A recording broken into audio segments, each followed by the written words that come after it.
மே 11, 1998 இந்தியாவுடைய சரித்திரத்தில் பொன் எழுத்துக்களால் பொறிக்கப்பட்டிருக்கிற நாள். அந்த நாள் நண்பர்களே, உலகத்தில் இருக்கிற அத்தனை நாடுகளுடைய கண்ணிலையும் மண்ணை தூவி விட்டு, குறிப்பாக அமெரிக்காவுடைய CIA உடைய கண்ணிலேயே மண்ணை தூவிட்டு இந்தியா அணுகுண்டு பரிசோதனை செய்த நாள் அது.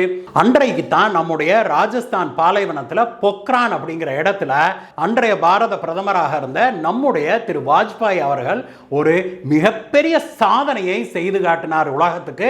இந்தியாவை ஒரு அணுசக்தி நாடாக மாற்றிய தினம் அந்த நாள். இந்த பொக்ரான் வெடிகுண்டு சம்பவத்தை பற்றியும் அதை நடத்தி காட்டுவதற்கு வாஜ்பாய் அவர்களுடைய அரசாங்கமும் நம்முடைய ரா அமைப்பு இருக்குது இல்லையா, எல்லாம் சேர்ந்து எவ்வளவு திறமையாக இதை நடத்தி இந்தியாவுடைய சரித்திரத்தையே மாற்றியமைச்சாங்க அப்படிங்கிறது தான் இன்றைய வீடியோவில் பார்க்க போகிறோம் நண்பர்களே. இதுவரைக்கும் நீங்கள் நம்ம வீடியோவுக்கு சப்ஸ்கிரைப் பண்ணாமல் இருக்கிறீங்கன்னா கீழே இருக்கிற சப்ஸ்கிரைப் பட்டனை தட்டுங்க.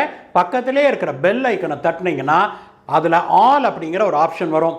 அதை கிளிக் பண்ணீங்கன்னா நாம் போடுகிற வீடியோக்கள் உடனுக்குடனே உங்களை வந்து சேரும்.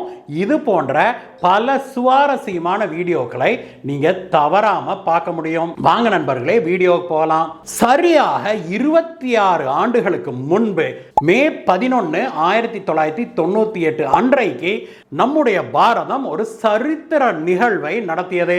ராஜஸ்தானுடைய பொக்ரான் பாலைவனத்தில் நாம் 5 அணுகுண்டுகளை வெடித்து பரிசோதனை செய்து உலகத்துக்கு நம்மளுடைய அணுசக்தி திறனை நம்ம வெளிப்படுத்திய நாள் நண்பர்களே. அன்றைக்கு மதியம் 3:45 மணி அளவில் பொக்ரான்ல நம்முடைய வெடிகுண்டு சோதனையை தொடங்கினோம். தொடர்ந்து 2 ஃபியூஷன் பாம்பு மற்றும் 2 ஃபிஷன் பாம் ஆகிய 4 பாம்கள் மற்றும் ஒரு ஹைட்ரஜன் வெடிகுண்டு ஆகிய 5 பரிசோதனைகளை அன்றைக்கு வெற்றிகரமாக செய்து முடித்தோம். அன்றைக்கு மாலை பத்திரிகையாளர்களை சந்தித்த அன்றைய பாரத பிரதமரான திரு வாஜ்பாய் அவர்கள் உலகத்துக்கு இதை அறிவித்தாரே. இதை வாஜ்பாய் அவர்கள் அறிவித்த பிறகுதான் உலகத்துக்கே இது தெரியும். அது வரைக்கும் இதை யாருமே கண்டுபிடிக்க முடியல அப்படிங்கிறதா இதுல விசேஷமே. அது மட்டும் இல்ல, அமெரிக்காவுடைய CIA தொடர்ந்து இந்தியாவை கண்காணித்துக் கொண்டே இருக்குது. இப்படியெல்லாம் நாம் செய்திருவோமோ அப்படின்னு அவங்களுடைய கண்ணில் கூட மண்ணை தூவிட்டு இந்தியா எப்படி இவ்வளவு பெரிய சாதனையை செய்தது அப்படின்னு அன்றைக்கு மூக்கில் விரல் வைக்காத ஆளே கிடையாது அப்படின்னே சொல்லணும். இந்த மே 11ஆம் தேதியை தான் இப்பொழுது வருடா வருடம் நேஷனல் டெக்னாலஜி டே அப்படின்னு சொல்லி நாம அழைக்கிறோம் நண்பர்களே. அன்றைக்கு வாஜ்பாய் அவர்கள் தலைமையில் நாம வெடித்தது இந்தியாவுடைய முதல் அணுசக்தி சோதனை அல்ல. 1974லேயே திருமதி இந்திரா காந்தி அவர்கள் நம்முடைய பிரதமராக இருந்தார் இல்லையா, அப்பொழுதே நாம் ஒரு முறை வந்து இந்த டெஸ்ட்டை நடத்தி இருக்கிறோம். ஸ்மைலிங் புத்தா அப்படின்னு பெயர் வைத்திருந்தது அதற்கு. ஆனால் அது வந்து நம்ம ஒரு அணு ஆயுத சக்தி பெற்ற நாடு அப்படின்னு சொல்ற அளவுக்கு அது போதுமானதாக இல்லை அப்படிங்கிறதா உண்மை. அதற்கு பிறகு 1974 நாம் ஒரு பாம் வெடிச்ச பிறகு அமெரிக்காவும் மேற்கத்திய நாடுகளும் இந்தியாவின் மீது கடுமையான பொருளாதார தடைகளை விதிச்சாங்க.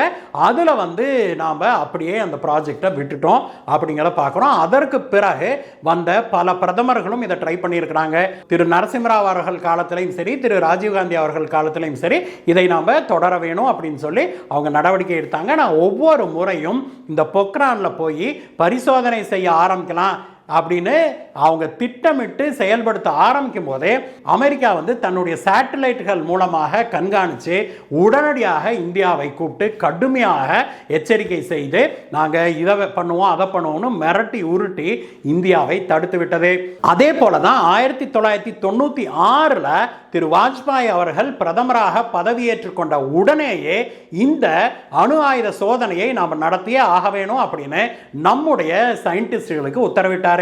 ஆனால் அவங்களும் அதை செய்யலாம் அப்படின்னு ஆரம்பிக்கும் போது துரதிர்ஷ்டவசமாக 13 நாட்கள்ல திரு வாஜ்பாய் அவர்களுடைய ஆட்சி கவிழ்ந்தது.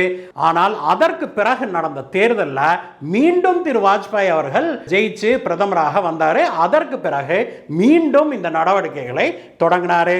அப்பொழுது defence research and development organisation DRDA உடைய தலைவராக இருந்த திரு APJ அப்துல் கலாம் அவர்களையும் அட்டாமிக் எனர்ஜி கமிஷனுடைய சேர்மனாக இருந்த திரு R சிதம்பரம் அவர்களையும் அழைத்து இந்த மாதிரி நாம உடனடியாக இதற்கான ஏற்பாடுகளை துவங்க வேணும். ஆனால் இது பயங்கர சீக்கிரட்டாக இருக்க வேணும். வெளியில் குறிப்பாக சிஐஏவுக்கு மட்டும் விஷயம் தெரிஞ்சதுன்னா நாம் இந்த வெடிப்பை செய்ய விடாமல் அவங்க வந்து பல முட்டுக்கட்டையில் போடுவாங்க அப்படின்னு சொல்லி இதை நடத்த வேண்டிய பொறுப்பை அப்துல் கலாம் அவர்களுடைய தலைமையில் கொடுக்கிறாங்க திரு வாஜ்பாய் அவர்கள். அதற்கு பிறகு டிஆர்டிஏ உடைய சயின்டிஸ்டுகளும் அட்டாமிக் எனர்ஜி கமிஷன் ஆகிய 2 அமைப்பிலிருந்தும் சயின்டிஸ்டுகள் சேர்ந்து ஒன்னாக பணியாற்ற ஆரம்பிக்கிறாங்க. இந்த விஷயம் வெளியில தெரியக்கூடாது அப்படிங்கிறதுக்காக அவங்க பல முன்னேற்பாடுகளை செய்யறாங்க. குறிப்பாக அந்த பொக்ரான் பகுதிக்கு யார் போனாலும் வந்தாலும் அங்க வந்து ஒரு மிலிட்டரி வேன்ல தான் போவாங்களாம் வருவாங்களாம். ஏன்னா பாலைவனத்தில் நம்மளோட மிலிட்டரி ரோந்து போகுது அப்படிங்கிற மாதிரியான ஒரு தோற்றத்தை அவங்க உருவாக்குனாங்க. ஏன் அப்துல் கலாம் அவர்களும் மற்ற சயின்டிஸ்டுகளும் போனாங்கன்னா கூட அவங்க வந்து மிலிட்டரி யூனிஃபார்ம்லையும் தொப்பி போட்டுக்கிட்டு தான் போவாங்களாம். அதில் பெயர்கள் எல்லாம் கூட மாற்றப்பட்டிருக்குது. அப்துல் கலாம் அவர்களுக்கு மேஜர் ஜெனரல் பிருத்திவிராஜ் அப்படின்னு சொல்லி பெயரை கொடுத்துருக்குறாங்க. ஏன்னா இந்த வயர்லெஸில் சயின்டிஸ்டுகளுடைய பெயர்லாம் பேசுகிறத ஒட்டு கேட்டு அமெரிக்கா கண்டுபிடிச்சிரும் அப்படிங்கிறதுக்காக. அதுக்கு அடுத்தது மிக முக்கியமாக அமெரிக்காவுடைய சேட்டலைட்டுடைய கண்களில் எப்படி நாம் மண்ணை தூவுறது அப்படிங்கிறதான் பெரிய பிரச்சனையாக இருந்திருக்குது இந்தியாவுக்கு. அதற்கு நம்முடைய இஸ்ரோ அனுப்பிய சேட்டலைட்கள் இருக்குது இல்லையா, அந்த சேட்டலைட்களுடைய அனுபவம் நமக்கு இப்பொழுது இருந்தது இல்லையா, அதை வைத்து அவங்க வந்து ஒரு பிளானை உருவாக்குறாங்க இஸ்ரோ சயின்டிஸ்டோட சேர்ந்து. அது என்னன்னா, இந்த அமெரிக்காவுடைய சேட்டலைட்கள் இருக்குது இல்லையா, இந்தியாவை தாண்டி குறிப்பாக ராஜஸ்தான் பகுதியை தாண்டி போற நேரங்களை எல்லாம் அவங்க வந்து கணக்கெடுக்கிறாங்க. பொதுவாக உங்களுக்கு சேட்டலைட் எப்படி வேலை செய்யும் அப்படிங்கிறது தெரியும் நினைக்கிற நண்பர்களே. எப்படின்னா, பூமி இப்படி இருக்குதுன்னா அந்த சேட்டலைட் இருக்குது இல்லையா, அது வந்து பூமியை இப்படி சுத்திக்கிட்டு வரும். அது வந்து இப்படி ஆங்கிள் இப்படி சுத்திக்கிட்டே வரும்போது கரெக்டா ஒரு டைம்ல தான் வந்து, இப்போ இது இந்தியா அப்படின்னா ஒரு டைம்ல அது இங்க கிராஸ் ஆகும், பிறகு ஒரு தடவை பூமி சுத்திட்டு வந்து மறுபடியும் கிராஸ் ஆகும். இந்த இடைவெளியெல்லாம் என்ன அப்படின்னு சொல்லி அமெரிக்காவிடம் இந்த சேட்டலைட் எல்லாத்தையும் கணக்கெடுத்து அந்த இடைவெளி எல்லாம் என்னன்னு கணக்கெடுத்து எந்தெந்த சமயங்கள்ல இந்த சேட்டலைட் அந்த பகுதியை கடக்காது அப்படிங்கிறத கால்குலேட் பண்ணி அந்த டைம்ல தான் வந்து இவங்க வேலைகளே செய்திருக்கிறாங்க அப்படின்னா பார்த்துக்கோங்களேன். அதோட இல்லை, இரவு நேரங்களில் இந்த சேட்டலைட்டோட கண்ணில் சின்ன சின்ன மூவ்மெண்ட் இதெல்லாம் தெரியாது அப்படிங்கிறதையும் நாம் அனுப்பின இந்தியாவுடைய சேட்டலைட் அனுப்பின அனுபவத்தில் அந்த ரிசல்ட் வச்சு நம்ம தெரிஞ்சுக்கிறோம். அதனால என்ன பண்றாங்க, இந்த பொக்ரான் சைட்ல நடக்கிற வேலைகள் எல்லாமே இரவு நேரத்தில் நடக்குது. பிறகு இந்த சேட்டலைட் எப்பெல்லாம் வராதோ அந்த கேப்ல தான் இந்த வேலைகள் எல்லாம் செய்திருக்கிறாங்க நம்மளுடைய சயின்டிஸ்ட். ரொம்பவுமே திட்டமிட்டு வெளியில யாருக்கும் தெரிஞ்சிடக்கூடாதுன்னு அந்த திட்டத்தில் பணியாற்றுகிற அனைவரையும் ரொம்ப ரகசியமாக இதை வச்சிருக்கணும் அப்படின்னு சத்திய பிரமாணம் எடுத்துவிட்டு அதற்கு பிறகுதான் அவங்க இந்த பணிகளில் ஈடுபடுத்தி இருக்கிறாங்க. மே 11, 1998 அன்றைய நாள் எப்பொழுதும் போலதான் பொக்ரானை சேர்ந்த மக்களுக்கு இருந்திருக்குது. ஆனால் அன்றைக்கு வாஜ்பாய் அவர்கள் ஒரு பிரஸ் மீட் அழைக்கிறாரு. அழைத்து உலகுக்கு இந்தியா இது போன்ற அணுகுண்டு வெடிப்பை நடத்தி இருக்குது அப்படின்னு சொல்லி அறிவிக்கிறாரு. அவர் அறிவித்த பிறகுதான் உலகத்துக்கு இது தெரியுது. உலகம் முழுவதும் பெரும் அதிர்ச்சி ஏற்படுது. அதற்கு பிறகு அமெரிக்கா, இங்கிலாந்து, ஜெர்மனி மற்றும் பல மேற்கத்திய நாடுகளும் அதனுடைய கூட்டாளி நாடுகளும் ஆஸ்திரேலியா உள்ளிட்ட நாடுகளும் இந்தியாவை கடுமையாக கண்டிக்கிறாங்க, கண்டனம் தெரிவிக்கிறாங்க. இது வந்து ஏற்க முடியாத செயல் அப்படின்னு அப்பொழுது அமெரிக்க அதிபராக இருந்த பில் கிளின்டன் சொல்றாரு. அது மட்டும் இல்ல, அவர் என்ன சொல்றாருன்னா, CIA உடைய மிகப்பெரிய ஃபெயிலியர் இது அப்படின்னு சொல்லி சொல்றாரு. அவங்களுடைய உளவு நிறுவனத்தாலேயே இப்படி இவ்வளவு ஒரு பெரிய டெஸ்ட் நடக்க போறதை கண்டுபிடிக்க முடியல அப்படிங்கிறதை அமெரிக்கா ஒத்துக்கொண்டது. அதற்கு பிறகுதான் அமெரிக்கா இந்தியாவின் மீது கடுமையான பொருளாதார தடைகளை விதிக்குது. ஆனா இந்த சமயத்துல தான் நம்ம இன்னொரு விஷயத்தை தெளிவாக புரிஞ்சுக்கணும். இப்பொழுது பாரத பிரதமர் திரு நரேந்திர மோடி அவர்கள் எப்படி ஒரு தொலைநோக்கு பார்வையோட எல்லாத்தையும் திட்டமிட்டு பண்ணா இப்படி பிரச்சனை வந்தா எப்படி ஹேண்டில் பண்றதுன்னு அவர் திட்டமிட்டு செயல்படுகிறாரோ, அதை போலவே நம்முடைய அன்றைய பிரதமரான திரு வாஜ்பாய் அவர்களும் செயல்பட்டிருக்கிறாரு. ஒருவேளை நாம் வந்து இந்த டெஸ்ட்டை நடத்தினோம்னா கண்டிப்பாக அமெரிக்காவும் மேற்கத்திய நாடுகளும் இந்தியாவின் மீது கடுமையான பொருளாதார தடைகளை விதிப்பாங்க. அதை வந்து நாம் எப்படி ஹேண்டில் பண்றது அப்படின்னு முன்னமே திட்டமிட்டு அத்தியாவசியமானது என்னவெல்லாம் நமக்கு தேவையோ அதையெல்லாம் எப்படி நாம் வந்து தருவிப்பது, வைத்துக் கொள்வது, ஸ்டாக் வைப்பது அப்படின்னு எல்லாவற்றையும் இந்தியா திறமையாக திட்டமிட்டு இதை செய்தது அப்படின்னு சொல்றாங்க.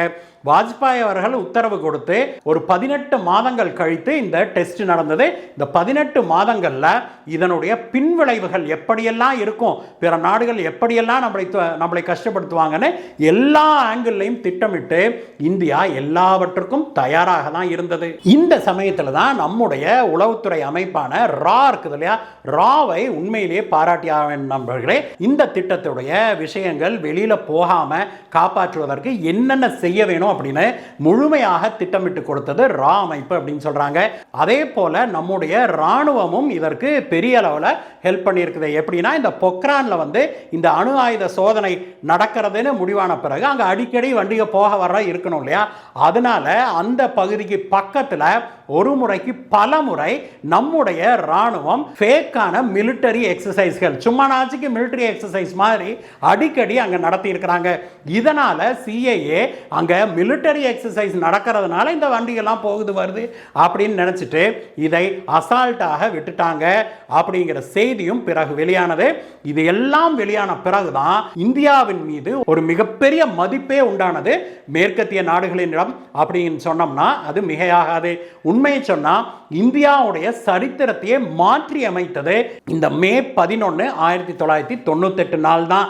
அதற்கு பிறகு மே 13ஆம் தேதி திரு வாஜ்பாய் அவர்கள் இந்தியா ஒரு அணு ஆயுத சக்தி அப்படின்னு சொல்லி வெளிப்படையாக டிக்ளேர் பண்ணாரு.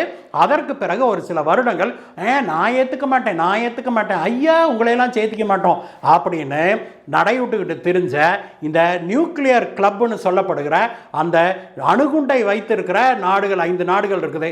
அமெரிக்கா, ரஷ்யா, சீனா, இங்கிலாந்து, பிரான்ஸ் ஆகிய 5 நாடுகள் இருக்குது.